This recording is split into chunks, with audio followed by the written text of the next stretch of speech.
You want to sound more professional in emails? Please watch this video. Hello, I'm Cristy Angelo and welcome to my channel, Freelancing Tips for Beginners. So in this video, I will teach you how to sound professional in our email. So are you ready? So in this video guys, I will give you a short example of some words that we are using but we don't know that that word is inappropriate. So to sound professional in our email, I will give you an example. Let's go guys, okay? Needs. No. Instead, use this one. Requirements. Number 2, also. No. Big no.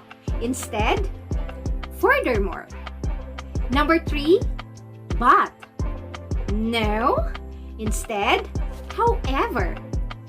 Number 4, I'm thinking. No.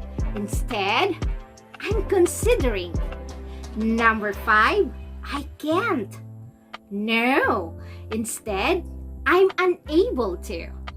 Number 6, I want to. No. Instead, I would like to. Number 7, the last one, I think. No. Instead, I believe.